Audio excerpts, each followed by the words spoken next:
بسم اللہ الرحمن الرحیم۔ السلام علیکم دوستو، موتا اردن میں بلقاء کے قریب ایک آبادی کا نام ہے جہاں سے بیت المقدس 2 مرحلے پر واقع ہے۔ جنگ موتا کا معرکہ یہیں پیش آیا تھا۔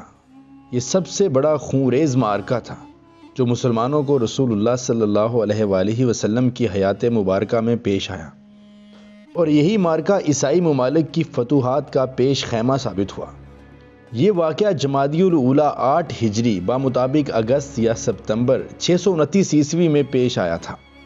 اس معرکے کا سبب یہ ہے کہ رسول اللہ صلی اللہ علیہ وآلہ وسلم نے حارث بن عمیر ازدی رضی اللہ تعالی عنہ کو اپنا خط دے کر حاکم بصرہ کے پاس روانہ کیا، تو انہیں کیسر روم کے گورنر شرجیل بن عمر غسانی نے، جو بلقاء پر مامور تھا، گرفتار کر لیا اور مضبوطی کے ساتھ باندھ کر ان کی گردن مار دی۔ یاد رہے کہ سفیروں اور قاصدوں کا قتل نہایت بدترین جرم تھا جو اعلان جنگ کے برابر بلکہ اس سے بھی بڑھ کر سمجھا جاتا تھا۔ اس لیے جب رسول اللہ صلی اللہ علیہ وآلہ وسلم کو اس واقعے کی اطلاع دی گئی تو آپ صلی اللہ علیہ وآلہ وسلم پر یہ بات سخت گراں گزری، اور آپ صلی اللہ علیہ وآلہ وسلم نے اس علاقے پر فوج کشی کر کے 3000 کا لشکر تیار کیا، اور یہ سب سے بڑا اسلامی لشکر تھا جو اس سے پہلے جنگ احزاب کے علاوہ کسی اور جنگ میں فراہم نہ ہو سکا تھا۔ رسول اللہ صلی اللہ علیہ وآلہ وسلم نے اس لشکر کا سپہ سالار حضرت زید بن حارثہ رضی اللہ تعالیٰ عنہ کو مقرر کیا، اور فرمایا کہ اگر زید قتل کر دیے جائیں تو جعفر، اور اگر جعفر قتل کر دیے جائیں تو عبداللہ بن رواحہ سپہ سالار ہوں گے۔ آپ صلی اللہ علیہ وآلہ وسلم نے لشکر کے لیے سفید پرچم باندھا اور اسے حضرت زید بن حارثہ رضی اللہ تعالیٰ عنہ کے حوالے کیا۔ لشکر کو آپ صلی اللہ علیہ وآلہ وسلم نے یہ وصیت بھی فرمائی کہ جس مقام پر حضرت حارث بن عمیر رضی اللہ تعالیٰ عنہ قتل کیے گئے تھے وہاں پہنچ کر اس مقام کے باشندوں کو اسلام کی دعوت دیں۔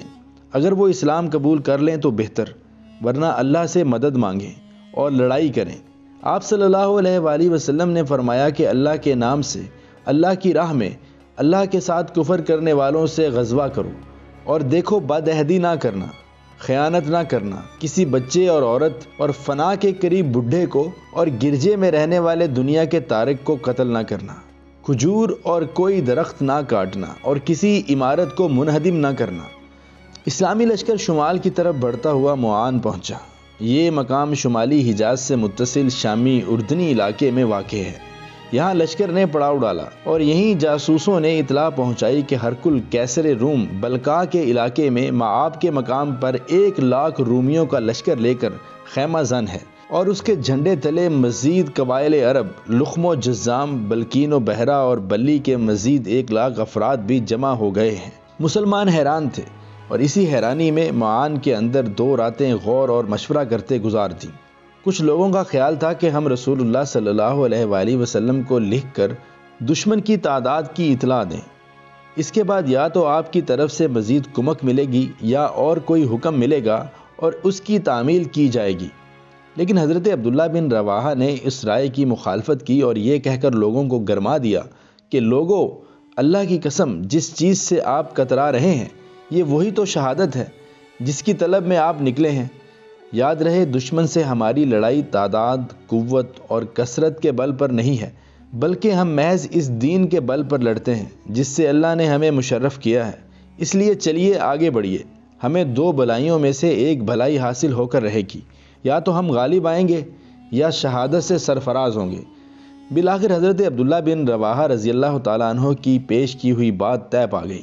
غرض اسلامی لشکر نے معان میں 2 راتیں گزارنے کے بعد دشمن کی جانب پیش قدمی کی، اور بلقاء کے ایک بستی میں جس کا نام مشارف تھا، ہرقل کی فوجوں سے اس کا سامنا ہوا۔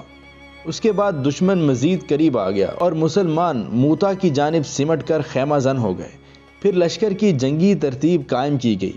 دائیں ہاتھ پر قطبہ بن قتادہ عذری مقرر کیے گئے اور بائیں ہاتھ پر عبادہ بن مالک انصاری رضی اللہ تعالیٰ عنہم۔ عزیز دوستو، اس کے بعد موتا ہی میں فریقین کے درمیان ٹکراؤ ہوا اور نہایت تلخ لڑائی شروع ہو گئی۔ 3000 کی نفری 2,00,000 ٹڈی دل کے طوفانی حملوں کا مقابلہ کر رہی تھی۔ عجیب و غریب معرکہ تھا، دنیا پھٹی پھٹی آنکھوں سے دیکھ رہی تھی، لیکن جب ایمان کی باد بہاری چلتی ہے تو اسی طرح کے عجائبات ظہور میں آتے ہیں۔ سب سے پہلے رسول اللہ صلی اللہ علیہ وآلہ وسلم کے چہیتے حضرت زید بن حارثہ رضی اللہ تعالی عنہ نے علم لیا اور ایسی بے جگری سے لڑے کہ اسلامی شہبازوں کے علاوہ کہیں اور اس کی نظیر نہیں ملتی۔ وہ لڑتے رہے یہاں تک کہ دشمن کے نیزوں میں گھت گئے اور خلعت شہادت سے مشرف ہو کر زمین پر آ رہے۔ اس کے بعد حضرت جعفر رضی اللہ تعالی عنہ کی باری تھی۔ انہوں نے لپک کر جھنڈا اٹھایا اور بے نظیر جنگ شروع کر دی۔ جب لڑائی کی شدت شباب کو پہنچی تو اپنے سرخ و سیاہ گھوڑے کی پچھ سے کود پڑے، کوچیں کاٹ دیں اور وار پر وار کرتے اور روکتے رہے، یہاں تک کہ ضرب سے داہنا ہاتھ کٹ گیا۔ اس کے بعد انہوں نے جھنڈا بائیں ہاتھ میں لے لیا اور اسے مسلسل بلند رکھا، یہاں تک کہ بایاں ہاتھ بھی کاٹ دیا گیا۔ پھر دونوں باقی ماندہ بازوؤں سے جھنڈا آغوش میں لے لیا اور اس وقت تک بلند رکھا جب تک کہ خلعت شہادت سے سرفراز نہ ہو گئے۔ کہا جاتا ہے کہ ایک رومی نے ان کو ایسی تلوار ماری کہ ان کے 2 ٹکڑے ہو گئے۔ اللہ نے انہیں ان کے دونوں بازوؤں کے عوض جنت میں 2 بازو عطا کیے جن کے ذریعے وہ جہاں چاہتے ہیں اڑتے ہیں، اسی لیے ان کا لقب جعفر طیار اور جعفر ذوالجناحین پڑ گیا۔ ابن عمر رضی اللہ تعالیٰ عنہ بیان کرتے ہیں کہ میں اس غزوے میں مسلمانوں کے ساتھ تھا۔ ہم نے جعفر بن ابی طالب کو تلاش کیا تو انہیں مقتولین میں پایا اور ان کے جسم میں نیزے اور تیر کے 90 سے زیادہ زخم تھے۔ عزیز دوستو، اس طرح کی شجاعت و بصالت سے بھرپور جنگ کے بعد جب حضرت جعفر رضی اللہ تعالیٰ عنہ بھی شہید کر دیے گئے تو اب حضرت عبداللہ بن رواحہ رضی اللہ تعالیٰ عنہ نے پرچم اٹھایا اور اپنے گھوڑے پر سوار آگے بڑھے اور اپنے آپ کو مقابلے کے لیے آمادہ کرنے لگے، لیکن انہیں کسی قدر ہچکچاہٹ ہوئی، حتیٰ کہ تھوڑا سا گریز بھی کیا، لیکن اس کے بعد کہنے لگے کہ اے نفس، قسم ہے کہ تو ضرور مد مقابل اتر، خواہ ناگواری کے ساتھ خواہ خوشی خوشی۔ اگر لوگوں نے جنگ برپا کر رکھی ہے اور نیزے تان رکھے ہیں تو میں تجھے کیوں جنت سے گریزاں دیکھ رہا ہوں۔ اس کے بعد وہ مد مقابل میں اترے، اتنے میں ان کا چچیرا بھائی ایک گوشت لگی ہوئی ہڈی لے آیا اور بولا کہ اس کے ذریعے اپنی پیٹھ مضبوط کر لو، کیونکہ ان دنوں تمہیں سخت حالات سے 2-4 ہونا پڑا ہے۔ انہوں نے ہڈی لے کر ایک بار نوچی، پھر پھینک کر تلوار تھام لی اور آگے بڑھ کر لڑتے لڑتے شہید ہو گئے۔ جھنڈا اللہ کی تلواروں میں سے ایک تلوار کے ہاتھ میں۔ محترم و مکرم ناظرین، اس موقع پر قبیلہ بنو اجلان کے ثابت بن ارقم نامی ایک صحابی نے لپک کر جھنڈا اٹھا لیا اور فرمایا، مسلمانوں، اپنے کسی آدمی کو سپہ سالار بنا لو۔ صحابہ نے کہا کہ آپ ہی یہ کام انجام دیں۔ انہوں نے کہا کہ میں یہ کام نہیں کر سکوں گا۔ اس کے بعد صحابہ نے حضرت خالد بن ولید رضی اللہ تعالیٰ عنہ کو منتخب کیا اور انہوں نے جھنڈا لیتے ہی نہایت پرزور جنگ کی۔ چنانچہ صحیح بخاری میں خود حضرت خالد بن ولید رضی اللہ تعالیٰ عنہ سے مروی ہے کہ جنگ موتا کے روز میرے ہاتھ میں 9 تلواریں ٹوٹ گئیں، پھر میرے ہاتھ میں صرف ایک یمنی بانا باقی بچا۔ یمنی بانا ایک چھوٹی سی تلوار کو کہتے ہیں۔ عزیز دوستو، انتہائی شجاعت و بصالت اور زبردست جاں بازی اور جاں سپاری کے باوجود یہ بات انتہائی تعجب انگیز تھی کہ مسلمانوں کا یہ چھوٹا سا لشکر رومیوں کے اس لشکر جرار کی طوفانی لہروں کے سامنے ڈٹا رہ جائے۔ لہٰذا اس نازک مرحلے میں حضرت خالد بن ولید رضی اللہ تعالیٰ عنہ نے مسلمانوں کو اس گرداب سے نکالنے کے لیے، جس میں وہ خود کود پڑے تھے، اپنی مہارت اور کمال ہنرمندی کا مظاہرہ کیا۔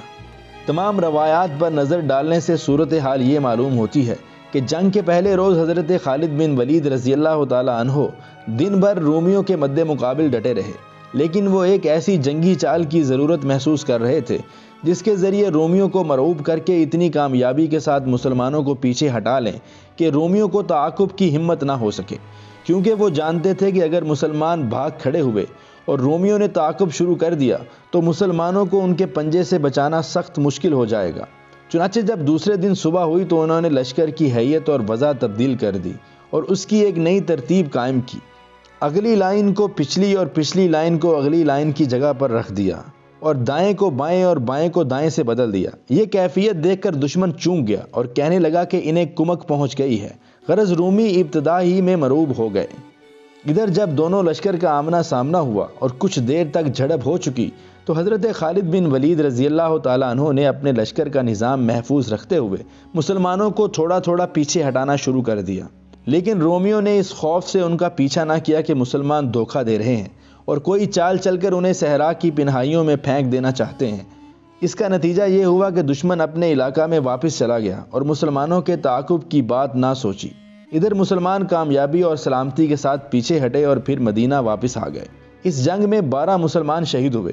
رومیوں کے مقتولین کی تعداد کا علم نہ ہو سکا، البتہ جنگ کی تفصیلات سے معلوم ہوتا ہے کہ وہ بڑی تعداد میں مارے گئے۔ اندازہ کیا جا سکتا ہے کہ جب تنہا حضرت خالد رضی اللہ تعالیٰ عنہ کے ہاتھ میں سے 9 تلواریں ٹوٹ گئیں تو مقتولین اور زخمیوں کی تعداد کتنی رہی ہوگی۔